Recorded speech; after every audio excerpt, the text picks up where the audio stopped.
Well, good morning and welcome, Calvary, Quakertown. It's great to have you join us this morning. We're in a series that we're calling The King, and the reason is we're trying to help correct any misunderstandings that we may have about Jesus. Let me explain it this way. I think that maybe the biggest obstacle to understanding the Bible or understanding the gospel is that we often replace the real Jesus with a Jesus of our own making, something that we make up. Let me see if you recognize either of these guys.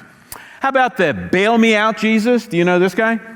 You don't care too much about Jesus, don't think about him too much, but once you're in a jam, once you're experiencing difficulty, you know where to run, asking Jesus to bail you out. How about this one? The consultant Jesus. Do you know what a consultant is? A consultant is someone you bring in to look at your business, look at your finances, look at something, and then make recommendations to you as to what you should do. But you can either take or leave the advice of the consultant. You don't have to do what the consultant says. You kind of write your check, send him on his way. You ever meet people like that? Do you ever act like that? You get input from Jesus, you seek advice, but maybe it doesn't fit with what you want, so you veto it. Thanks, Jesus consultant, but I don't think I'll do that. Well, Jesus is not interested in bailing you out, and Jesus is not interested in being your consultant. Jesus is the last and final king, and that should make all the difference in the world. We're working our way through selections in Matthew's gospel, trying to understand who this real Jesus is. And this morning, we come to chapter 8. Now, I have to tell you an important thing about chapter 8. Chapter 8 comes after chapters 5 through 7. That's really important to know, because in 5 through 7, we get the Sermon on the Mount, and then in chapter 8, Jesus comes down from preaching the sermon, and in a sense, he now implements the sermon. And so the culture that he talked about on the mountain, he begins now to inaugurate as he comes down from the mountain. But chapters 5 through 8 actually go all the way back to Matthew chapter 4.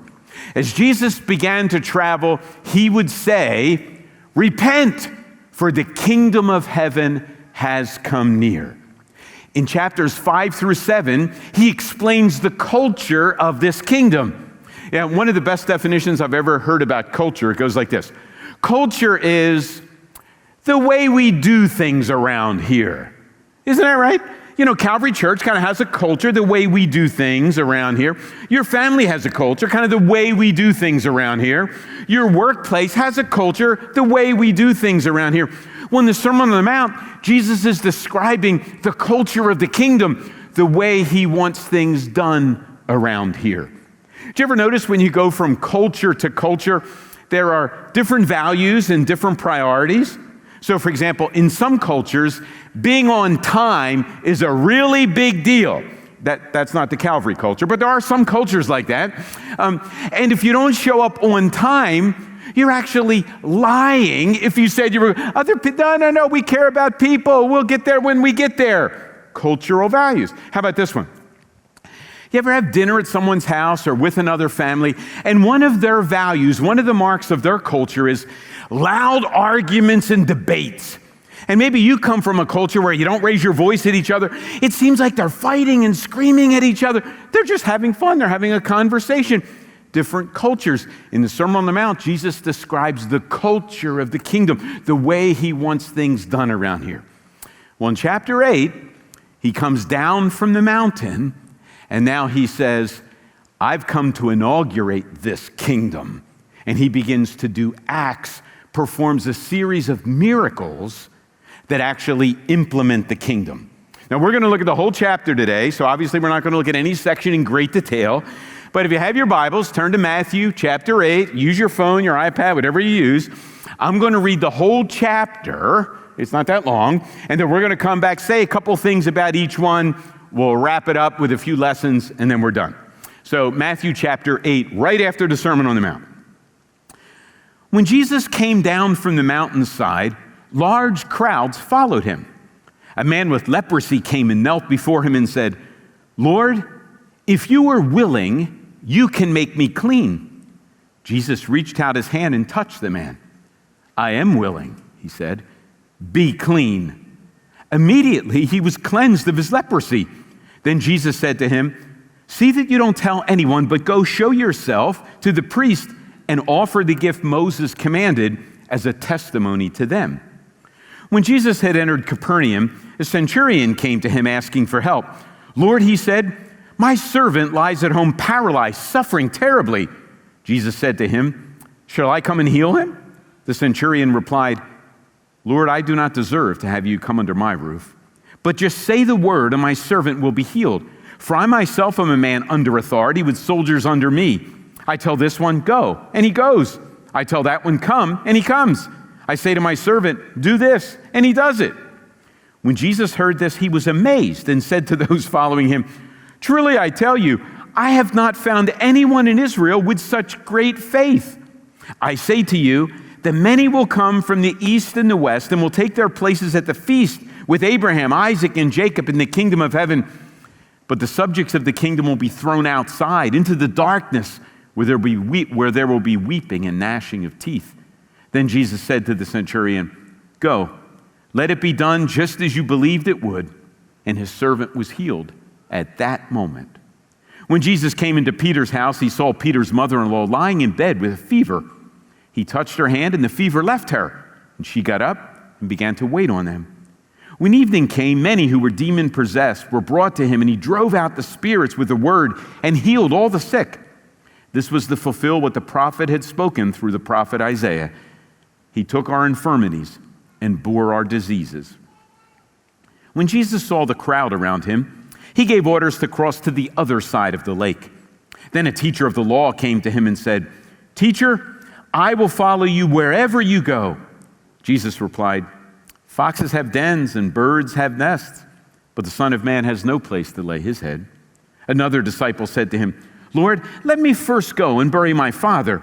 But Jesus told him, "Follow me and let the dead bury their own dead." Then he got into the boat and his disciples followed him. Suddenly a furious storm came up on the lake so that the waves swept over the boat. But Jesus was sleeping. The disciples went and woke him, saying, "Lord, save us, we're going to drown." He replied, "You have little faith. Why are you so afraid?" Then he got up and rebuked the winds and the waves, and it was completely calm. The men were amazed and asked, "What kind of man is this? Even the winds and the waves obey him." When he arrived at the other side in the region of the Gadarenes, 2 demon-possessed men came from the tombs and they met him. They were so violent that no one could pass that way. "What do you want with us, Son of God?" they shouted. "Have you come here to torture us before the appointed time?" Some distance from them, a large herd of pigs was feeding. The demons begged Jesus, "If you drive us out, send us into the herd of pigs." He said to them, "Go." So they came out and went into the pigs, and the whole herd rushed down the steep bank into the lake and died in the water. Those tending the pigs ran off, went into the town and reported all this, including what had happened to the demon-possessed men. Then the whole town went out to meet Jesus, and when they saw him, they pleaded with him to leave their region. 5 miracles in quick succession. In a sense, Jesus talks about what the kingdom's going to be like. He comes down from the mountain and begins to implement the kingdom. And you know what's really striking about the first few miracles there? Nobody asks for anything. Jesus comes down and just starts commanding and doing stuff. Well, let's take a couple of minutes to look at each of the miracles. The first one, the man approaches Jesus and he has leprosy. Now, you've got to understand that leprosy was kind of multifaceted. It was a physical, debilitating disease. Lots of diseases go under the umbrella of leprosy in the Bible, but the worst form was leprosy that kind of ate your body away. It wasn't just the physical problems, there were also relational consequences that came. Because leprosy was contagious, if you were diagnosed, you had to move away from your family, away from friends. You couldn't go to synagogue. You couldn't hang out with people. You had to move outside the city and be all alone. Not just that, the Pharisees in particular who were fastidious about cleanliness. Now, I know you all wash your hands a whole lot because of COVID. They were always washing themselves for spiritual, religious reasons. I'm kind of reading, I just finished reading through Leviticus. Lots of cleanliness laws there, right? Clean this, put water on that, wash up from this. There was a spiritual principle behind that, and that is we are unfit in and of ourselves to approach God. Therefore, we need to always be cleaning up. That's a picture, right? But in the physical realm, cleanliness was separation from other people. And so if you were a leper, here's what life was like for you. You had to move away from family, friends, society, move outside. And you were told that you were never allowed to comb your hair. It's kind of a weird thing, right? You were never allowed to kind of wash up. You had to wear ripped up and tattered clothing. In a sense, your appearance needed to match what was going on inside and with your body. You then had to, if you were among people, suppose you had to, go to the store or something, if you were to be near people, you had to shout, unclean, unclean, and the people would obviously part in your presence. So can you imagine this guy? He lived outside the city. We don't know how long he had leprosy. We don't know what it was like for him. His hair is uncombed, his clothes are all ripped up, and he's shouting, unclean, unclean, and everybody's separating, and now Jesus is right before him. Jesus is in the crosshairs. And he comes up to Jesus, and he doesn't ask anything. And he doesn't say, Jesus, if you're able, heal me. He doesn't say that. He says, Jesus, if you're willing, heal me. And here was something else about this leprosy and uncleanness. If something clean touched something unclean, the clean became unclean. That kind of makes sense, right? If something was contaminated and it touched something uncontaminated, the uncontaminated became contaminated. When does Jesus touch this guy? Before he heals him. I was thinking about that. When was the last time somebody touched this guy? One of the great emotional problems that people are experiencing with all this physical separation we have to go through with COVID is not being able to touch. Some of you are real huggers. I'm not missing out too much, but some of you like touching. When was the last time somebody touched this guy? A month? A year? 5 years? 10 years? He comes up and says, if you are willing, you can heal. Jesus touches him and then heals him. Jesus is reversing the polarity of cleanliness. It used to be, and if you read through Leviticus, it used to be when the clean touches the clean becomes unclean. Oh, no. In the presence of the last and final king, when the ultimate clean touches what's unclean becomes clean. And then Jesus says, go show yourself to the priest. Let them confirm that you have been healed. Why did he have to go to the priest? So then he could go home. Then he could go back to synagogue. Then he could go back to his job. If it wasn't confirmed he was healed, he wasn't allowed to go back yet. Get confirmation from the priest and go back home.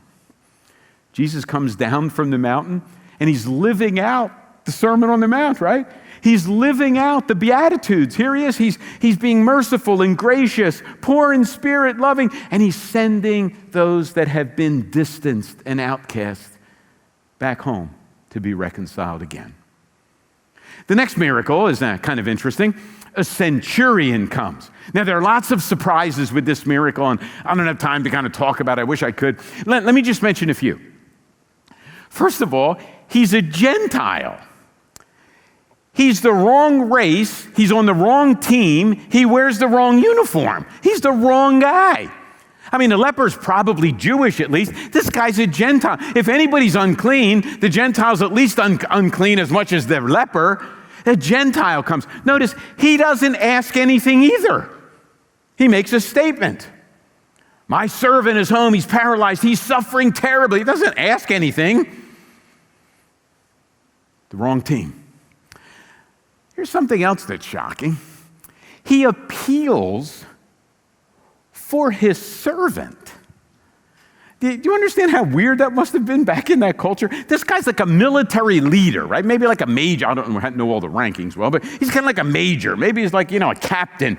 He's appealing on behalf of his, I've got a servant. Servants were like property back then. He comes to Jesus and appeals to Jesus on behalf of another person. There's the Beatitudes again, right? There's the right attitude. He calls Jesus Lord. He's a military ranking officer. And he's calling some itinerant teacher, a Jewish guy, Lord? Here's a little hint when you're reading through Matthew, and I hope you're doing that these days. Non-followers of Jesus, non-Christians, non-disciples, they call Jesus rabbi, teacher. Followers of Jesus, disciples, they call Jesus Lord. This guy from the wrong team, this guy from the wrong religion, this guy from the wrong nationality calls Jesus Lord. He appeals on behalf of his servant. He says he's unworthy for Jesus to even come into his house. But Jesus can do this miracle at a distance. And maybe the biggest shock of them all, Jesus is kind of amazed at his faith, and Jesus says, let me tell you, salvation, the ultimate kingdom where this kind of first iteration of the kingdom is going, the ultimate kingdom is like a giant party. It's like a big feast. And you all need to know, some Gentiles, some people from the other team are going to be at that party, and some team members who you think are going to be there, they're not going to be there. Can you imagine some of the people in the crowd? And Jesus is kind of hinting. Some of the Pharisees, the guys that wear the right uniform, check all the right boxes, they're not going to be at the ultimate party. But some people you would never expect are going to be at the party. Boy, isn't that interesting? Lots of surprises, shocking surprises in the incident with the centurion. The next one doesn't seem to fit, right? Peter's mother-in-law. I'm not sure what Peter thought about Jesus healing his mother-in-law. We won't go there. But Jesus shows up at Peter's house. Peter's mother-in-law, lying with a fever, probably unconscious. Again, there's no request for Jesus to do anything. She doesn't wake up, Jesus, please heal me. Nothing. Jesus walks over, touches her, and heals her. The first three miracles, there's never a request. Jesus isn't coming down from the mountain, offering to be our assistant, offering to voluntarily do what the people want. He comes down from the mountain pronouncing things, changing things, implementing and inaugurating his kingdom and program. That's what he does. Why is this miracle there? I don't know. I didn't write it. Ask Matthew one day. Why is it here? Is it here to show us that the first pope was married? Probably not. Is it here to say Jesus is interested in even the small, seemingly incidental, insignificant kind of illnesses? She has a fever. We don't know how serious. I don't think so. Is the point to say, hey, once Jesus touches you, you need to get up and serve because she gets up and I don't know. But I wonder if this isn't the reason. In Jesus' kingdom, the way things are going to be around here forever and ever, the original intention will be the ultimate destination. No illnesses, no diseases, no sicknesses. People living and being as God intended and created them to be. Oh yeah, and one more point. You notice if we take the first three miracles together, how crazy these three must have seemed to Jesus' first listeners. Now, let me quote to you a verse that Paul wrote from Galatians. And lots of people believe that Galatians was one of the first books of the New Testament written. Now, I know when you read, you kind of think Matthew, well, the Gospels talk about what happened earlier. Paul writes talking about what happened later, but Galatians was one of the first books written. And you know what Paul wrote? You keep those three miracles in mind. Remember what Paul wrote in Galatians 3:28? Here's what he wrote. In my kingdom, Jesus says, there is neither Jew nor Gentile, male nor female, slave nor free. With that as kind of an outline, there's the first three miracles, right? In the kingdom of Christ, there is neither male nor female, Jew nor Gentile. There is neither slave nor free. In Jesus' kingdom, just like the Sermon on the Mount says, everyone comes on equal footing.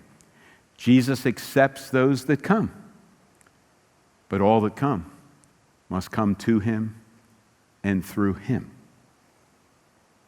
Well, the next miracle really doesn't have people. People are kind of the recipients of the benefit, but they're not part of the miracle.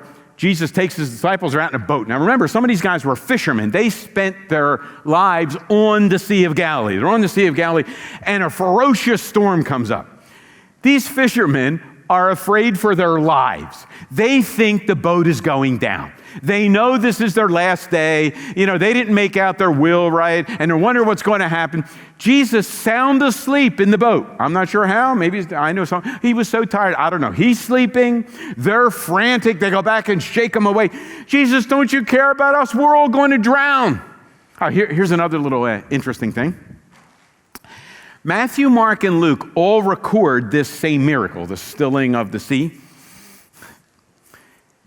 In Mark and Luke, Jesus calms the sea and then gives them a little lesson on faith.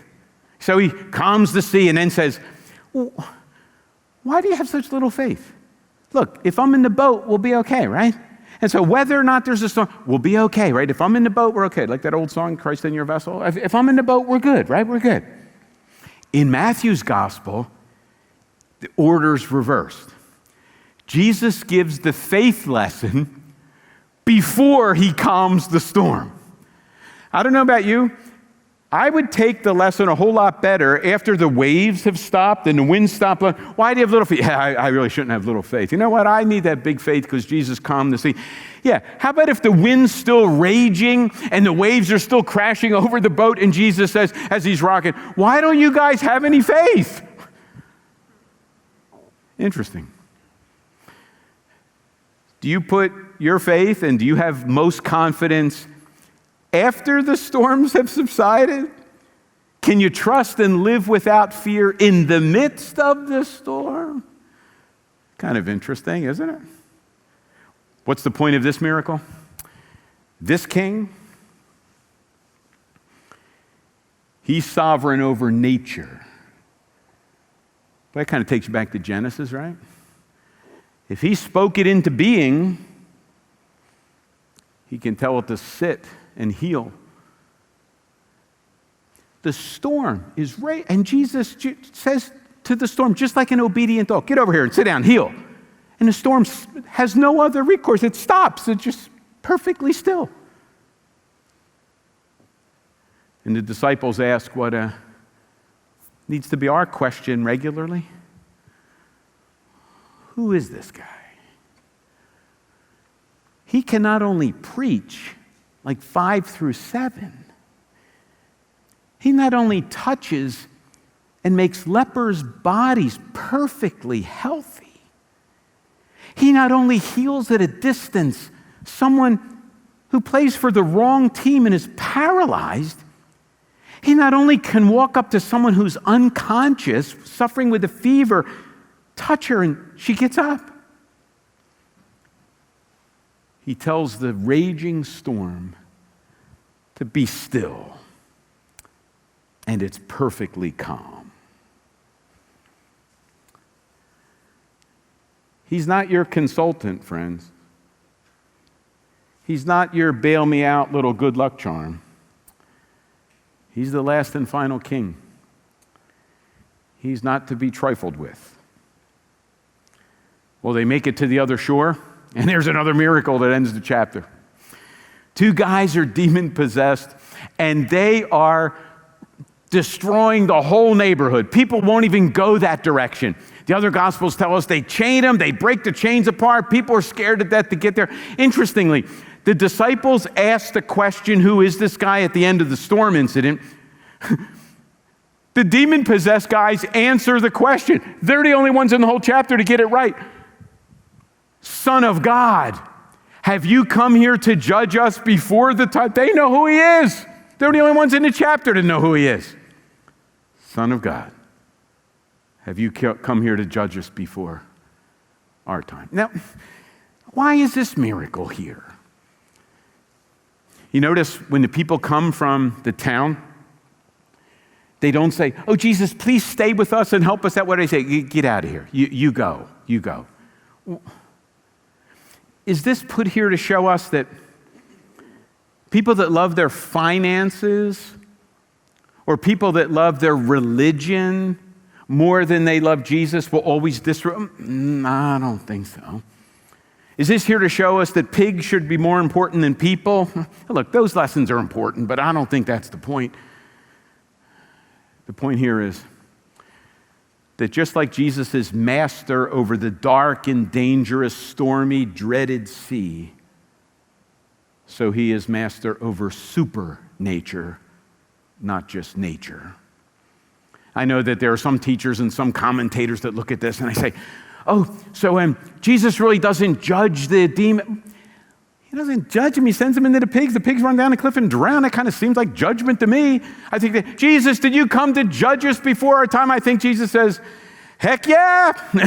And he does it. He comes down from the mountains and starts doing stuff. So what's the basic point? Or why are these stories here? Well, I think here's a simple one. Sin has brought multifaceted alienation. We're alienated and separated physically. We're separated spiritually, psychologically, relationally. Sin affects every part of us and every relationship. Isn't that right? And so in our world, we're still dealing with the effects of COVID. We feel those points of alienation in every area of life. And we feel them keenly in every area of life. But notice what Matthew 8 tells us. Salvation, the gospel, Jesus, comes to bring reconciliation in all areas of life. Now look, I don't mean to make light of the spiritual piece here, that he reconciles us to God. That's kind of the engine. But Matthew 8 says, Jesus comes to reconcile us to our bodies, and we'll have healthy bodies forever in this kingdom. Reconcile us with other people. We'll live in community. Yes, reconcile us to God. Reconcile us to his intent. Reconciliation multifaceted because alienation's multifaceted. It all comes together. Jesus the King brings it all. So what's the point? Well, I want to end by looking at the two interactions Jesus has in between the miracles. The first, this guy comes up, a teacher of the law, right? A biblical scholar, right? Somebody who went to all kinds of seminary, right? Teaches it. He comes up and says, teacher. Remember what I told you, teacher and lawyer. Yeah, this guy doesn't understand who Jesus is. He calls him teacher. That means he's an outsider, he's not an insider. Teacher, I will follow you wherever you go. You know, that should make us almost cringe. The leper comes reminding himself of what Jesus can do. The centurion comes reflecting on what Jesus can do. Lord, if you are willing, Lord, my servant lies at home paralyzed. They come thinking and reminding themselves of what Jesus can do. This guy comes and tells Jesus what he can do. I will follow you wherever. Look, I look around at your group of followers here, and none of them have any education. They don't know the scriptures real well. You need somebody like me on your team. You know what? I'm willing to join. He's oblivious to who Jesus is and oblivious to the cost of following him. Does that sound familiar? People oblivious to who Jesus really is. Good luck charm, consultant, bail me out. Oblivious to who he really is. And oblivious to the cost of following him. The second guy comes and says, Jesus, I really want to follow. Let me first go bury my father. Now, you got to understand, bury my father is an idiom, right? Kind of an expression that doesn't really mean what it says. So, for example, we say, it's raining cats and dogs. There aren't animals falling from the sky, right? I'm going to give you a piece of my mind. you probably can't spare it, right? They're idioms. They're expressions that don't mean what they say. This guy comes, he speaks in an idiom. Let me go first bury my father. He's Jewish. If his dad's already dead, he's got to be buried within 24 hours. He wouldn't be here with Jesus. He'd be home at the funeral. So the dad didn't die yet. If dad's on his sick bed, why isn't he attending? It's an expression. What's the expression? Let me take care of my dad until he dies, and once the inheritance check clears, I'm following you. Let me cash that baby, and then this is a financial decision. The guy says, I will follow Jesus first. Let me get the inheritance, put that in the bank, make some good investments, and then I'll follow.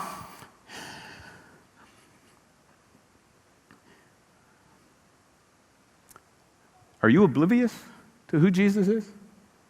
Are you oblivious to the cost? And are there other priorities that you need to get in order? And once you do these things, then you may give Jesus a shot after you work on these other things. Interesting, isn't it? In the middle of the 5 miracles, 2 little conversations that I think Matthew uses to say, are you in one of these camps? Do you have clarity on who Jesus is, and are you humble enough to admit it and follow? Do you have other priorities beside Jesus? And are you willing to give them up and make him your top priority? 5 miracles. 2 simple conversations. Ball's on our court now. What are we going to do? Let's stand and pray. Father, we give you thanks for these 5 stories that at first seem strange, and yet in the 5 miracles we see the movement to the ultimate miracle. In the cleansing, we see the ultimate cleansing coming. In the restoration and reconciliation, we see the ultimate reconciliation coming. In the small salvations and healing, we see the ultimate salvation and healing. All these miracles are pointing to the ultimate victory that the last and final King will win on the cross and on Easter morning. Father, help us to not be oblivious to who he is, not be oblivious to the cost, and not having other priorities ahead of him. Help us to say, we know who you are, Jesus.